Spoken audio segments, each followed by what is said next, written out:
Olá pessoal, bem-vindos ao Boas Opções. Uma pergunta que ficou ontem, não ficou no chat, mas foi feita depois, fala sobre leilão. Boa parte das pessoas não tem muita noção do que acontece nos leilões, seja do início do dia, seja do final do dia, ou seja, leilões que aconteçam intermediariamente durante o dia, o pregão aberto, a coisa funcionando. E as pessoas não têm muita noção do que, por que isso acontece e tal. Existem regras muito específicas e bem definidas.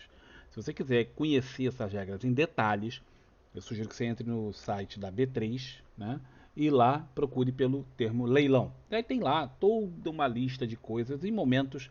Aí tem cheias das regras, tá? Quando é que vai acontecer o leilão. Mas, resumidamente, grosso modo, o leilão vai acontecer na abertura e no fechamento, tá? De todos os ativos do mercado. Por quê? Porque é o momento de recomposição dos preços. O mercado fecha.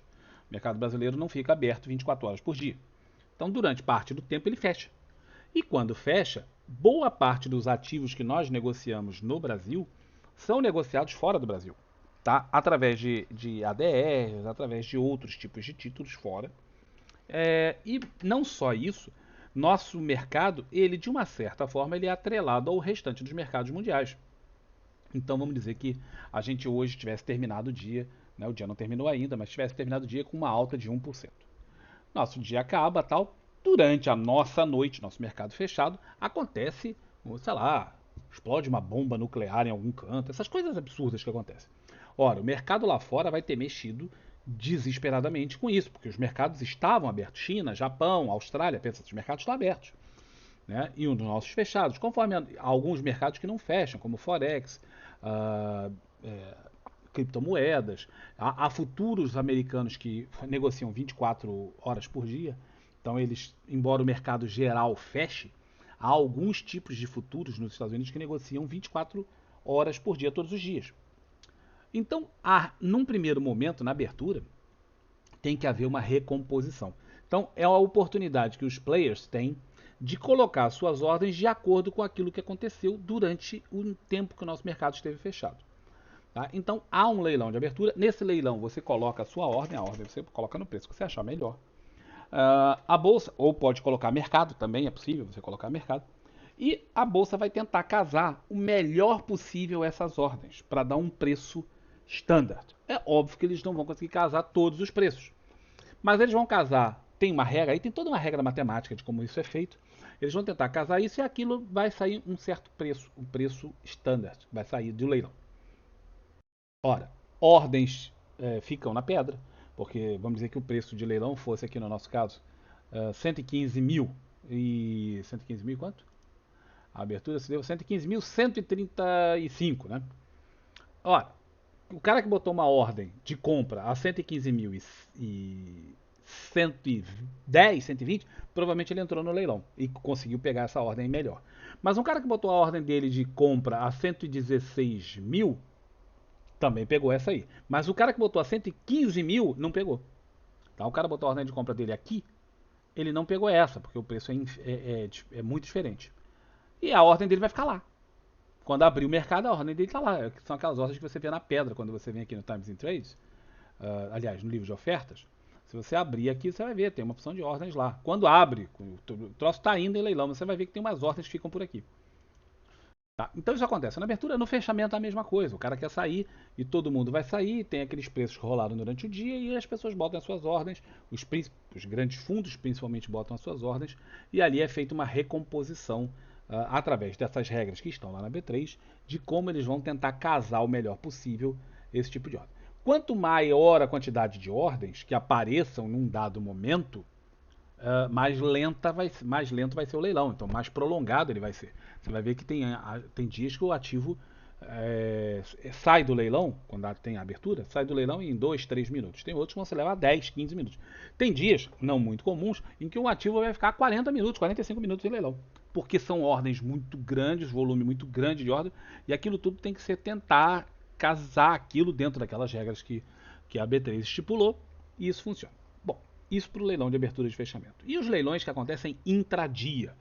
Tá? Por exemplo, ontem, no dia 13 de setembro, se você olhar isso aqui, isso é um crash, tá? Isso é literalmente um crash. Só que isso é no intraday. Um desses aqui acontece por semana ou a cada 2 semanas você pode ter certeza que vai acontecer um movimento como esse. Seja para baixo, seja para cima. Também acontecem para cima.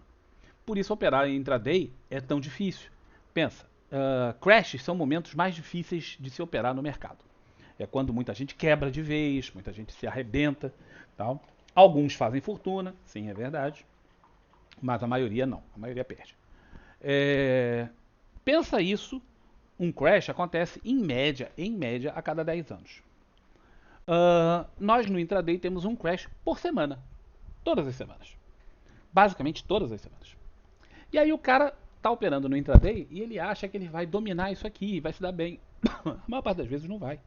Tá? Por quê? Porque são momentos tensos de mercado. E se você olhar um gráfico como esse, você não vai ver muita diferença num gráfico de 1929 e tal, de outros crashes que acontecem. Tá? No intraday tende a ser ainda mais agudo, tende a ser ainda mais tenso. Ontem, durante essa barra aqui, houve um momento que o índice entrou em leilão. Se você botar aqui a reprise de mercado, eu não sei se ele vai mostrar. Tenho dúvidas. Eu não quero botar agora, porque senão vai ter que parar o vídeo todo, rever e tal. Mas eu não sei se ele mostra no reprise de mercado. Acredito que sim. Mas você vai ver que vai ter um ponto em que ele entra em leilão. Por que que isso aconteceu? Aconteceu por quê? Porque alguns dos motivos comuns para leilão. Alguém entrou com uma ordem grande demais em relação à média. Todo o tempo é calculado uma média de ordens, do tamanho das ordens.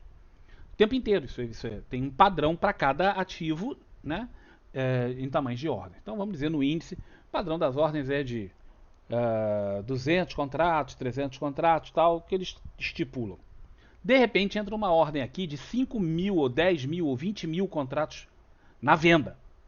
Ora, isso sai extremamente daquela média. Também essas regras estão na B3. Quando essa ordem entra, o mercado para. A determinação é que pare o mercado, porque entrou uma ordem que vai ter a capacidade de interferir com o funcionamento normal daquele ativo. Ora, imagina que, voltando aqui no livro de ofertas. Quando você olhar o livro de ofertas, esse aqui é o índice cheio, tá bem? Quando você olhar o índice de ofertas, vai ver que a maior parte das vezes são 5 contratinhos. Tem 5 contratos, 10, você vai ver aqui de vez em quando 10, 15. Você não vai ver muita coisa diferente disso. Ocasionalmente acumula aqui em 35. Mas, ó, a maior parte das vezes é tudo aqui em 5, 10, 15, por aí. Você imagina entrar uma ordem aqui de 5 mil. Pô, se a ordem for executada de imediato, o cara vai lamber esse book aqui. Tá? O cara vai lamber esse book. Deixa eu travar o book para vocês verem. Pronto, travou o book. Senão ele fica andando e a gente não consegue ver nada. O cara vai pegar, imagina que o cara bote uma ordem aqui de 5 mil contratos na venda. Ele vai lamber tudo isso aqui, ó. Vai passar o preço, vai embora aqui, ó. Vai comer tudo isso aqui e vai embora. A ordem entrou no mercado. Ele vai entrar e vai lamber tudo isso aqui. Ora, não é interessante para a bolsa e nem para os participantes da bolsa que isso aconteça, tá? Porque uma ordem só está desequilibrando todo o mercado. Naturalmente, para prevenir esse tipo de coisa, o mercado trava por algum tempo, até essa ordem ser casada, aí vão entrar. Como parou o mercado, outros players conseguem perceber. Bom, entrou uma ordem, essa ordem é a tanto. Se essa ordem ficar ali, isso me interessa ou não me interessa, nesse atual preço ou um pouquinho mais abaixo, os outros botam as suas ordens também. Então dá tempo para que outros players possam casar essa ordem, possam fazer outros tipos de trade, tendo em conta essa novidade, esse novo fato, que é uma ordem extremamente grande. Então a causa principal de leilão é uma ordem que escape da normalidade do tamanho das ordens médias daquele ativo. Não é a única. Muitas vezes vai entrar um ativo, tá? Vamos dizer Vale. Vale no 60 minutos. Pode ser no 60 minutos, em qualquer horário. Tá? Pode entrar aqui um player, vamos dizer o BNDES, que não é um playerzinho mequetrefe, vagabundo, não, longe disso. É um player que detém uma grande quantidade de ações da Vale, mas podia ser um fundo qualquer. E esse fundo indica para a bolsa, ele faz essa comunicação, que pretende mudar a sua participação acionária na empresa. Não, veja que, obviamente que isso tem a ver com compra e venda de ações. Mas é uma coisa diferente. Ele não está metendo uma ordem fora do tamanho, no meio do pregão, para quebrar o negócio todo e se livrar, às vezes, de um pipinão que o cara fez ou até um erro. Às vezes o cara digita lá, era para digitar 500 e o cara digita 5.000 e manda a ordem. Aí gera aquele leilão que eu falei antes. O cara errou, era para ser 500, 500 podia ser que parasse o mercado, podia ser que não parasse. No caso, o cheio iria parar, mas não entramos nesses detalhes. Mas por um erro, chamado dedo gordo, o cara digitou errado. O cara ia digitar, vamos dizer, 500 contratos de 500 ações de Petro. E o cara, na hora de digitar, botou 50.000 e manda a ordem. Quando ele manda a ordem, dá aquele caso, né? Uma ordem totalmente fora de sentido e que de repente entra. Mas nesse outro caso aqui, não. É uma mudança no controle acionário da empresa. Uma mudança substancial no controle acionário da empresa. Então, a empresa, pelas normas do mercado da CVM, pelas normas de mercado, ela tem que. Quem tem esse tipo de capacidade, de quantidade de ações, não pode simplesmente chegar aqui e ir vendendo o negócio dele. Por exemplo, eu tenho 10% da Vale, supondo. Aí o cara quer sair de 10 para 5. E ele simplesmente começa a vender aqui. Quero vender, vou vender, vou vender. Não, ele não pode fazer isso. Porque isso implica mudança no controle acionário, isso implica mudança, por exemplo, na, nos assentos de diretoria, na participação no conselho. Tudo isso muda de acordo com esses números. Então ele tem que fazer essa comunicação de dia e hora em que ele vai fazer a venda desse controle acionário. E aí o mercado, nesse dia, nessa hora, ele vai parar e vai entrar a ordem do cara para dar a oportunidade para os outros players do mercado poderem se posicionar em relação a isso. Inclusive, muitas vezes, isso é dado 1 ou 2 dias ou vários dias de antecedência, pode acontecer. E aí tem muita gente que vai, por exemplo, se eu sei que tem um player que eu confio nele, que é um cara que está no assento da Vale e que eu acho que é um cara que eu confio, é um cara da minha confiança que está lá. E ele vai sair. Ora, se ele vai sair, eu também posso pensar, eu quero sair da Vale, eu não vou confiar. No quem sobrou lá, eu não confio. Então tem que dar oportunidade para as pessoas terem esse tipo de posicionamento. Então essa é uma outra forma que pode acontecer durante o dia em leilão. Porque isso vai acontecer em algum horário, né? E aí isso tem que o mercado parar nessa hora. Uma outra forma que acontece é quando sai um fato relevante. Vamos dizer, vamos citando Vale ainda. Até lá o presidente da empresa, tudo bem e tal. Daqui a pouco ele está fazendo uma viagem para algum canto e o avião do cara cai. Essas coisas acontecem. Ou rompe uma barreira aqui, ou na Vale, né? Ou, sei lá, muda a diretoria. A diretoria demite o cara e resolve botar outro.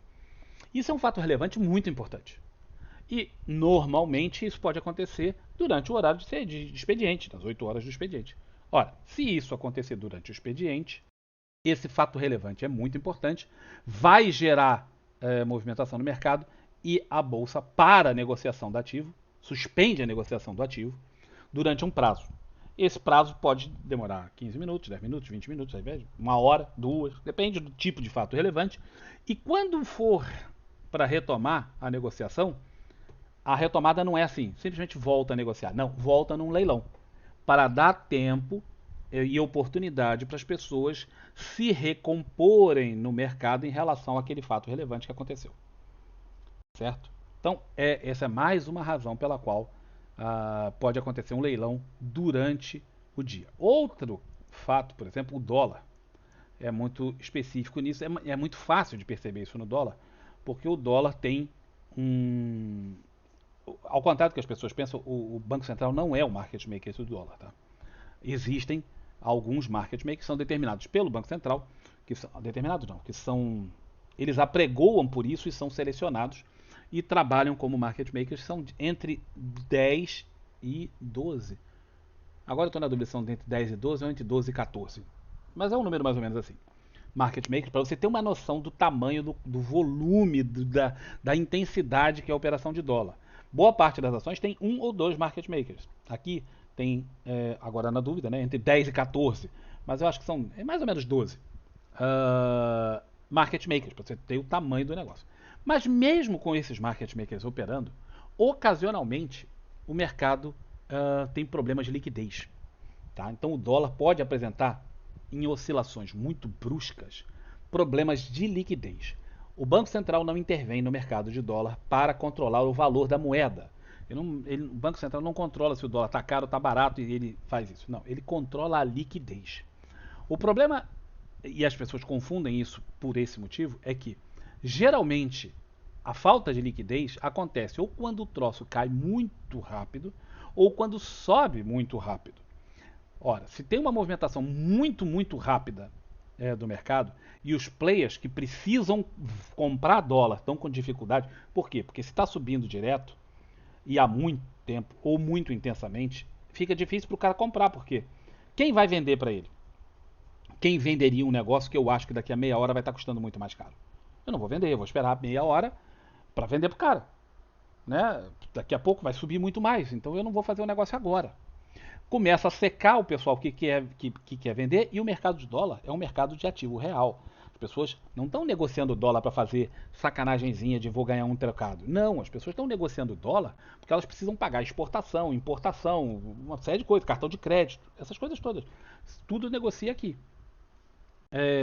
Então, o cara, quando tem essa secura de liquidez, seja na venda, seja na compra, porque a expectativa do mercado é que a tendência se perpetue ou até se acentue, o Banco Central entra fazendo vendas, às vezes vendas direto em cash, ele entra e vende dinheiro mesmo.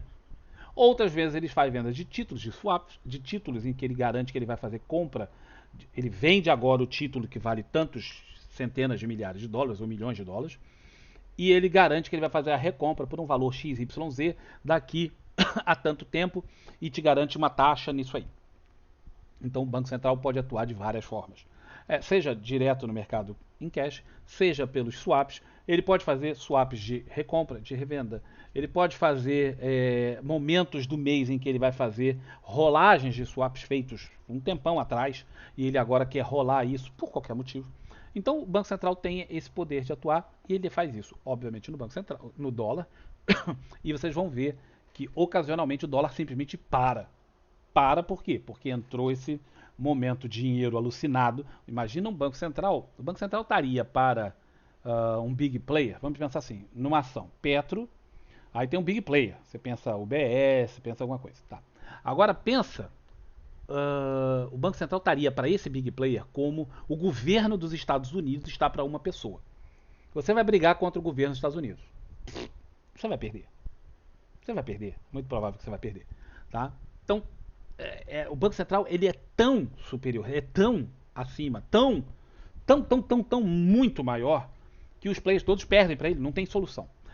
Exceto, mas aí é um outro caso, não vamos falar sobre isso, só vou comentar, exceto quando há aí sim aquele tal squeeze que as pessoas vinham usando toda hora, mas um squeeze na moeda, e aí não é um player ou dois, são milhares, centenas ou milhares de players que se juntam para fazer frente ao Banco Central e ganhá-lo.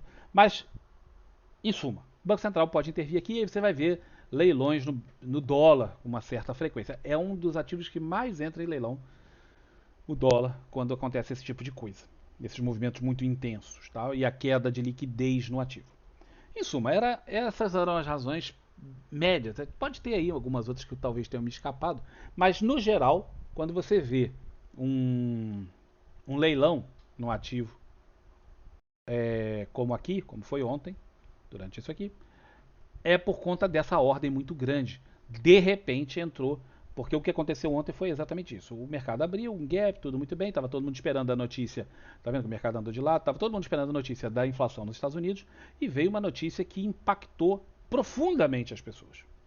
E a reação foi muito intensa. Ora, durante essa reação, imagina o cara tá lá, o cara tá posicionado comprado, o cara tá comprado, ó. O cara tá comprado em, sei lá, milhares de contratos de índice futuro cheio. De repente o cara veio e fala, ih, fedeu. O cara quer sair daquele trade o quanto antes, o mais rápido possível. Ele mete a ordem dele. Ora, na hora que ele mete aquela ordem gigante, quantidade grande, tal, e não só um, vários, às vezes 10, 15, 20 players com ordens grandes, tudo aquilo chega no mercado, pronto, trava tudo, para e vamos acertar esse negócio antes do babado continuar. Essa é a causa mais comum, né, que você vai ver em ações, em índice e tal. Mas leilões no índice não são comuns, são bastante incomuns para falar a verdade. Acontece geralmente em momentos de extrema volatilidade. Tá? Se você vir um leilão no índice, minha sugestão é que você fique de fora. Viu o leilão? Ao invés de pensar, vou negociar, não, não, não, não, não, não. Desliga a porcaria toda e sai fora.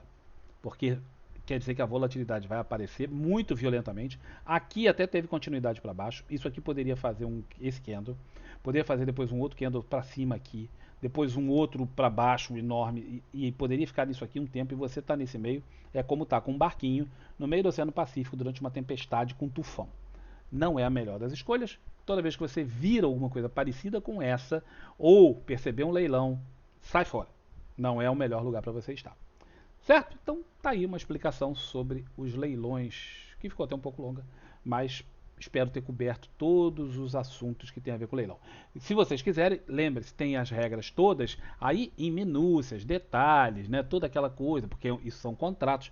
Lembre-se, gente, essas regras todas elas estão firmadas em contrato. A B3 ela não faz isso tirando da orelha, não, ela faz isso porque existem as regras X, Y, Z e ela é obrigada pela CVM a estipular isso.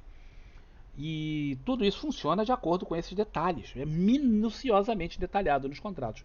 Você tem acesso a eles, se você quiser, lá no site da B3 para dar uma olhada, se você se interessar pelo assunto. Tá bom? Um grande abraço para todo mundo e até um próximo dia. Tchau, tchau.